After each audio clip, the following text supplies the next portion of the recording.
Konten ini termotivasi oleh dua konten, yaitu konten dari Mas Ahmad Armada 7 dan konten dari Gus Arya Wali Medsos. Ya, nanti di deskripsi insya Allah saya cantumkan dua konten yang mendorong saya membuat ini konten ini ya, tentang pondok pesantren dan Tarekat Sidikiyah. Nah, saya tahu pondok pesantren dan Tarekat Sidikiyah itu udah agak lama, tapi karena satu dan lain hal ya saya belum bisa mengkonfirmasi secara lengkap atau meriset secara lengkap atau silaturahim dan lain-lain gitu. Yang pertama dulu beritanya itu Tarekat Sidikiyah itu tidak dianggap muktabar, kalau nggak salah ya, kalau salah dikoreksi oleh jenenge jamaah Tarekat Muktabaroh. Bagi saya itu ya sudah menimbulkan tanda tanya loh, kok nggak dianggap muktabar itu, terus maksudnya apa dianggap tidak benar. Padahal ya nanti terkait dengan apa yang saya lihat secara sekilas gitu, rombongan-rombongan santri dari pesantren Sidikiyah yang nanti ya saya ceritakan. Kalau saya itu penolakan Tarekat Sidikiyah oleh jamaah Tarekat di Indonesia itu yang menurut saya lebih ke politis, ke eksistensi gitu. Dan itu ya menimbulkan pertanyaan aneh lagi, masa jamaah tarekat kok masih mikir eksistensi dan politik gitu. Dalam tanda petik itu ya ada unsur kekhawatiran persaingan gitu. Karena faktanya memang jamaah Tarekat Sidikiyah itu pesertanya kan banyak. Yang kedua, setahu saya pesantren dan jamaah Tarekat Sidikiyah itu sangat nasionalis. Kalau bahkan dari nama pesantrennya aja kan Majma'ul Bahrain Hubbul Waton Minal Iman. Luar biasa itu, mencantumkan cinta tanah air, bahkan sampai pada nama pesantrennya itu. Dan yang berikutnya ya saya dengar waktu Pilpres kemarin kan jamaah Sidikiyah, Tarekat Sidikiyah, pesantren Sidikiyah itu kan mendukung Pak Jokowi dan menyumbang ya mungkin sekitar lebih dari 5 juta suara. Dan yang berikutnya lagi yang membuat saya miris ini, itu adalah ketika kasus Gus Subeki itu ya, yang dituduh begini dan begitu, sekarang sudah di pengadilan. Nah, kita kan juga harus praduga tak bersalah ya, dan ini kan juga sudah masuk proses hukum, jadi ya biarkan hukum yang berbicara gitu. Dan yang menarik kan pengacaranya Gede Pasek. Gede Pasek itu PKN lah, Partai Kebangkitan Nusantara. Sahabat dekatnya Nas Urbaningrum yang luar biasa itu. Di balik ini ada apa itu, luar biasa ini. Sejak dulu itu yang namanya Nas Urbaningrum itu kalau dalam soal politik dan teman-temannya memang cerdik, jeli, cerdas gitu, luar biasa. Terlepas dari banyak hal, saya tidak harus setuju semuanya ya dengan pendapatnya, karena semua orang kan juga tentu saja tidak mungkin berpendapat sama dalam semua hal. Kemudian itu waktu menangani itu, saya itu kan lihat berita itu. Yang pertama adalah bagaimana seorang Kapolres menghadap Kiai Muhtar ya, pendiri pesantren Sidikiyah itu ya, Mursyid Tarekat Sidikiyah itu. Bagaimana sikapnya seorang Kapolres Jombang seperti itu di depan orang yang sepuh gitu. Ya misalnya saya bukan pengikut Tarekat Sidikiyah, bukan santri Sidikiyah. Kemudian saya bertemu dengan Kiai Muhtar itu ya, pendiri dan pemimpin pesantren Sidikiyah. Saya misalnya tidak percaya bahwa Kiai Muhtar itu misalnya itu pintar, ulama, hebat dan lain-lain. Tapi kan Kiai Muhtar itu sudah sepuh kan. Sudah lebih dari 80 tahun kan. Sikap anak muda terhadap orang sepuh itu kan kayak apapun kan harus tetap mengagumkan, seperti hadis Nabi. Tidak termasuk golonganku orang yang tidak mau mengagumkan yang lebih tua dan menyayangi yang lebih muda. Itu saya melihat ini agak risih gitu. Masa seorang Kapolres bertemu dengan Kiai Muhtar yang kebetulan juga punya pesantren besar yang pengaruhnya besar, pemimpin tarekat lumayan besar, 5 juta itu kan nggak sedikit ya. Kok seperti itu? Itu satu. Yang kedua, ketika dalam tanda petik itu penyerbuan sekian ratus personel Polri untuk menangkap tersangka Agus Subeki itu saya miris banget itu loh, miris banget saya itu. Apa nggak bisa dengan misalnya negosiasi dengan diplomasi sedemikian rupa? Saya melihat ini apa ya, saya kan punya pesantren juga ya, turun temurun ya. Yang tidak punya pesantren cuma bapak saya, ya mbak saya, kakek buyut saya dan seterusnya, dan so sampai konon katanya sampai anjing Sunan Ngampel itu kan semua punya pesantren. Aduh, gimana ya? Kurang apa sih pesantren itu berbuat untuk bangsa Indonesia gitu. Mereka jadi polisi kan juga kebanyakan karena berkahnya pesantren.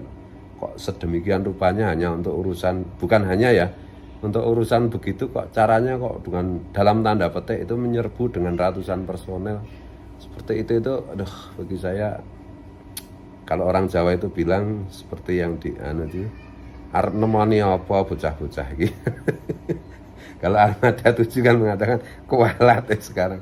Ternyata kan konon katanya, saya enggak, kalau keliru dikoreksi ya. Kapolresnya Jombang, Kapoldanya Jatim dan lain-lain kan sekarang kan bagian dari yang dibersihkan oleh kelompoknya Jenderal Listio Sigit Kapolri untuk bersih kepolisian dengan berbagai macam kasus apa yang terkait dengan perjudian atau sabu-sabu atau apa. Jadi bukan kualat bukan karena mubalahnya kelompok itu, bukan. Ada kelompok garis keras mubalah. Bukan itu. Ini saya setuju dengan Mas Ahmad Armada 7 ini lebih kepada apa kuwi kualat ya muhtar. Dan yang jadi ya kan bisa kembali ke itu ya, cara menangani itu kan ya bisa dinegosiasikan atau misalnya, dan yang lain lagi itu karena saya juga berjarak ya, artinya tidak ngerti detail-detailnya. Saya merasa heran juga kenapa sedemikian rupa Agus Subeki itu waktu itu juga tidak mau menyerahkan diri. Itu sebenarnya mesti kan ada sebabnya, terus tiba-tiba dijawab dengan serbuan ini. Saya percaya bahwa di institusi Polri itu baik, luar biasa. Tapi saya menangkap peristiwa itu adalah mesti ada permainan oknum di kepolisian yang dalam tanda petik ya mengail di air keruh dengan bukti itu penyerbuan pesantren Sidikiyah. Yang berikutnya lagi adalah ketika ada salah satu oknum pengurus PBNU yang menyatakan bahwa Sidikiyah itu bukan NU. Itu bagi saya, wah ini politik lagi nih.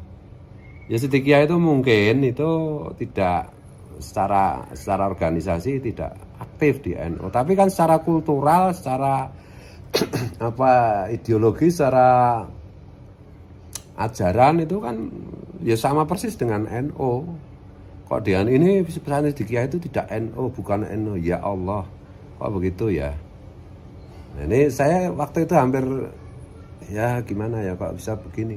Yang berikutnya lagi itu ada oknum Depak yang pada saat itu sempat menutup pondok pesantren Sidikiyah. Jadi saya mulai agak, waduh ini saya harus bicara waktu itu. Waktu itu saya bilang sama teman-teman di pondok ini, di pesantren saya itu. Ini kalau 1 bulan itu nggak dicabut itu Depak dalam menutup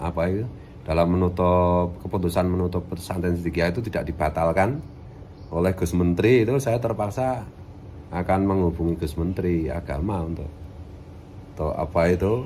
saya minta untuk mencabut penutupan pesantren Sidikiyah gitu. Ya bukan apa-apa, tapi alhamdulillah waktu itu ya suasana kan lagi haji, Gus Menterinya Agama juga lagi ngurusi haji macam-macam, tapi ya atas campur tangan Gus Menteri kan akhirnya keputusan menutup pesantren Sidikiyah itu kan dibatalkan, alhamdulillah gitu. Dan ya apalagi ya yang jadi ya kata hadis itu kan gini, Rasulullah bersabda itu orang penguasa itu masuk neraka karena kesewenang-wenangannya. Terus ulama itu masuk neraka karena hasadnya, karena saling irinya.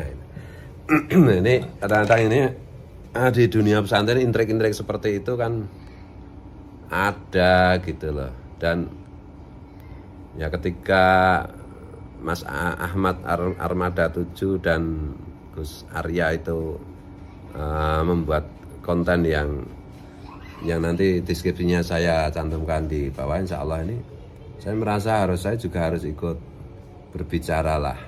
Dan seperti yang sudah diceritakan Gus Arya juga, waktu saya ketemu Gus Arya di Magelang kan, saya bilang bahwa kemarin tuh waktu gempa itu santri-santri Sidikiyah itu banyak membuat posko di Bantul, dan apa itu ya luar biasa. Di antara relawan-relawan itu yang saya dengar dari beberapa saudara dan teman saya itu, yang salah satu yang terbaik, yang paling ikhlas itu ya rombongan santri Sidikiyah. Mereka benar-benar bekerja di lokasi itu, membantu penduduk, apa itu membangun rumah, membersihkan puing-puing, membantu rumah, membagikan sembako, kemudian tidak lupa juga mengajak sholat jamaah dan wiridan gitu. Nah, beberapa santri saya yang santri lajon saya itu cerita itu di beberapa titik itu pesantren, dan ceritanya sama itu. Terus saya cuma iseng aja tanya, wiridannya gimana? Ya kalau habis isya, habis maghrib itu ada wiridannya gimana? Santri-santri saya jawab itu persis yang selama ini dilakukan Pak Kiai, maksudnya yang saya lakukan. Jadi ya, oh ya satu lagi ya, pesantren Sidikiyah itu kan memproduk rokok apa itu Sehat Tentrem itu ya, itu menurut saya juga produk luar biasa. Oh, di bungkusnya rokok aja diajarkan nasionalisme dan kebangkitan serta kebanggaan sebagai bangsa Indonesia. Kalau nggak salah itu resepnya itu, salah satu yang terlibat itu kalau nggak salah itu Profesor Dr. Pakar Damar Jati Supajar ya, salah satu guru saya dalam memahami filsafat Jawa itu, almarhum Profesor Dr. Damar Jati Supajar. Kayaknya kalau nggak salah satu resep penemuan rokok itu atas masukan juga dari Profesor Damar ya. Di situ ada pakai apa itu ramuan-ramuan tertentu yang tidak bisa saya ceritakan. Pak Damar itu cerita panjang tentang itu. Dan ya yang luar biasa dari rokok itu, bahkan saya yakin tidak ada yang pabrik rokok yang bisa seperti Sehat Tentrem itu ya. Itu adalah misalnya Philip Morris punya HM Sampurna atau punya Melbourne gitu. Kan dia nggak bisa jual satu bungkus kok beda-beda harganya itu. Misalnya Melbourne ya harganya sekian, sekarang misalnya 30-an, 40-an ribu. Terus di Samsu misalnya 25 ribu misalnya, atau 20 ribu gitu. Tapi kalau Sehat Tentrem itu luar biasa itu. Nah, ada yang mulai dari 7 ribu sampai kalau nggak salah itu 25 juta per bungkus. Ini gila-gilaan, ini entrepreneur yang luar biasa dan laris gitu. Termasuk yang saya tahu ya artis-artis musisi itu banyak yang ngerokok Sehat Tentrem itu. Kalau di Jogja ya misalnya yang saya tahu misalnya siapa itu teman-teman dari Sheila on Seven itu juga ngerokoknya Sehat Tentrem. Dan ya mungkin ya karena saya lihat pesantren Sidikiyah, tarekat Sidikiyah itu begitu ya di samping tarekat tanpa mengajarkan tentang gotong royong dan bekerja keras ya. Ini bisa menjelaskan kenapa mereka sampai dituduh bukan NU. Ya karena gotong royongan dan semangat berjamaah dalam segala hal itu yang membuat mereka mandiri, membuat mereka asik berkarya, bekerja gitu. Jadi relatif tidak terlalu apa itu kalau dalam doa itu mungkin doanya itu sudah terinstal benar mengenai doanya Allahumma kfini bihalalikan aramik wa aghnini bifadlika masiwak wa aghnini bifadlika masiwak. Jadi sudah karena kerjasama dan berjamaahnya mereka termasuk dalam bidang ekonomi itu jadi relatif oleh Tuhan itu dikayakan dengan tidak membutuhkan selain Tuhan dalam pengertian yang luas. Ini mungkin juga membuat juga atau membuat iri juga atau pesantren bisa mandiri, bisa kaya. Kan tidak sedikit juga pesantren yang tergantung pada sumbangan pemerintah gitu. Mulai ada kan kata Gus Dur aja sempat memberikan humor kritik gitu. Kiai itu kalau zaman dulu itu kemana-mana ngempet kita, kalau sekarang kok mulai ada kiai yang kemana-mana ngempet proposal, minta bantuan. Nah ini bagi saya itu Siddiqiyah itu ya salah satu role model pesantren yang ideal gitu ya. Jadi kemandirian ekonomi, kemandirian dalam segala hal gitu. Terlepas dari apa yang terjadi dengan kasus yang sedang menimpa salah satu anggota keluarga Gus yang bernama Gus Subeki itu. Saya melihat dalam gerakan para wali, termasuk misalnya Guru Sekumpul atau Gus Dur atau yang lain-lain itu kan kemandirian ekonomi itu begitu ditekankan kan untuk para santri supaya bisa mewujudkan wa aghnini bifadlika amman siwak. Dan bahkan ketua PBNU yang sekarang ini kan Gus Yahya ini kan juga salah satu program utamanya kan bagaimana menggelorakan, membangkitkan semangat kemandirian di kelompok santri gitu. Dan ini Siddiqiyah itu dalam salah satu di antara komunitas pesantren yang sudah melaksanakan gitu. Jadi ya malah Siddiqiyah itu malah lebih NU dari yang oknum tokoh NU yang bilang Siddiqiyah enggak NU. Jadi saya nggak ada pretensi apapun ya. Saya itu kalau baik saya bilang baik, dan saya agak kok kemarin nggak bicara lah kan ya, banyak hal yang harus saya kerjakan, dan kan saya itu nggak sempat juga kemana-mana konfirmasi karena ya kemana-mana saya kan nyanyi tuh. Lagi seneng jadi penyanyi tuh. Karena kalau kemana-mana pengajian juga ngisi pengajian ceramah juga nggak boleh sama guru saya. Majlis Maulid keluar dari rumah juga harus minta izin, prosedurnya panjang sama guru-guru saya, padahal minhum wal amwat sudah pada wafat. Jadi ya ini juga untuk keseimbangan ya, untuk keseimbangan informasi gitu. Siddiqiyah itu menurut saya ya, terlepas dari saya itu tidak semua hal harus saya setuju, saya cocok, tapi bagi saya itu salah satu komunitas torekot dan pesantren yang luar biasa, yang mandiri, yang mengajarkan berjamaah tidak hanya di dalam sholat dan wirid gitu dan zikir, tapi berjamaah di dalam kehidupan ini sendiri, yaitu gotong royong, menata dan salah satu pionir pesantren yang menekankan banget betul mengenai cinta tanah air, cinta Nusantara, cinta NKRI. Dan itu ya makanya benar juga yang disampaikan Mas Gus Arya, itu kelompok cyber NKRI kok malah pada membeli Siddiqiyah itu ya mungkin nggak punya data, jadi salah. Jadi ini juga untuk membesarkan teman-teman santri alumni Siddiqiyah yang ada di mana-mana, bahkan sampai ada di Papua. Kemarin saya juga ketemu, ada di Kalimantan, ada di Sulawesi. Kalau di Jawa nggak usah ditanyakan ya banyak. Jadi fastabiqul khairat, mari kita berlomba-lomba dalam kebaikan gitu. Jangan saling ini ya. Aswaja Ahlus Sunnah wal Jamaah itu harus kompak. Musuh kita itu kan Salafi Wahabi gitu loh, yang dimana-mana terbukti jadi teroris, terbukti ngerusak, terbukti ini gitu. Itu musuhnya itu cuma satu, itu jangan saling cakar, saling ini gitu loh, ngeramutu gitu. Saling bantu dong ya, saling bela dong, bela agama dengan cara bela negara, bela konstitusi. Ini pengaconya itu banyak, NKRI itu banyak yang mau menghancurkan. Mari kita bersama-sama Ahlus Sunnah wal Jamaah gitu. Karena saya lihat itu ya hanya Ahlus Sunnah wal Jamaah dan nasionalis yang komitmennya 100% kepada NKRI ini. Yang lain itu kan tandanya cari kesempatan dan kesempitan. Gitu ya coy.